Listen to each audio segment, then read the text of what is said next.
This is video 7, Life Skills for the HSC. Okay, here is the NESA summary. So life skills courses are for students who have special education needs. They need some kind of perhaps adjustments to the coursework or some kind of need that maybe can't be fulfilled in one of the syllabuses. So life skills courses, they're all board developed courses. So studying a life skills course will still qualify you for an HSC. The life skills courses don't have HSC exams, so they won't count to an ATAR, but they still qualify for the HSC. So you may choose to study 1 or 2 life skills courses, or you might decide that all your subjects you're going to do the life skills course for that. Both patterns will result in an HSC. Only students who study life skills courses for all the subjects will be exempt from completing the HSC or My Work program, which we do here at Mulwaree in term 4 of year 10. VET subjects.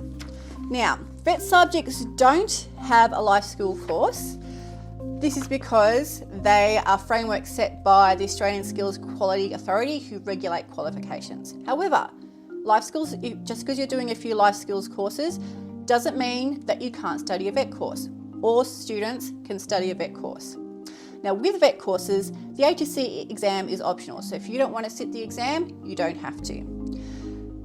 Also, if you don't gain the full certificate's qualification, you will still receive an official statement of attainment for units of competency that you do achieve. So in VET courses, it's not a matter of I got 67% in that and 49% in something else. You are either deemed competent, you can do that school, or not yet competent, you haven't reached the standard for that school that yet. VET courses still satisfy the requirements for a subject to count to their HSC, so it's still an HSC subject. And just to remember that work placement is mandatory in those subjects, so it's usually 1 week a year. You'll have to go and work in that industry for a week to meet the requirements for a VET course. So here we have what the VET credentials look like. So on the left we have the certificate 2, so this sample student, they've got a certificate 2 on hospitality. In the middle is the transcript, and that outlines all the units they were deemed competent in order to get that certificate 2 in hospitality.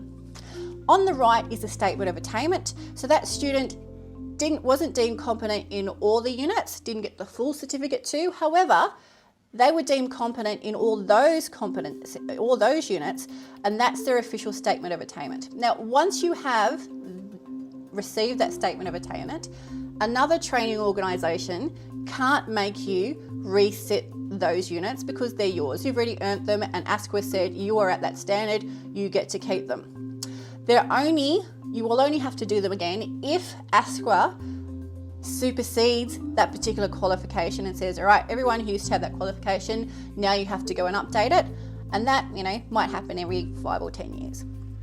So if you choose a VET subject as a life skills student, you will still be rewarded for everything and recognised for all the units that you were deemed competent in. Everything that you achieve, you will get.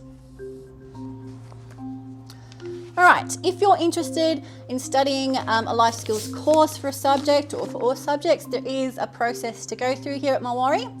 Now, it's not difficult, it's a consultation process. So that's where the student and their parent or carer will have a conversation at school just to make sure that it's the right pathway for the student, and also to plan some support for them to do those subjects. Now, to start that process, parents and carers can do that by contacting the head teacher of learning support, who is Mr. Adam Bark, or the deputy principal learning support, who is Mrs. Megan Menzies.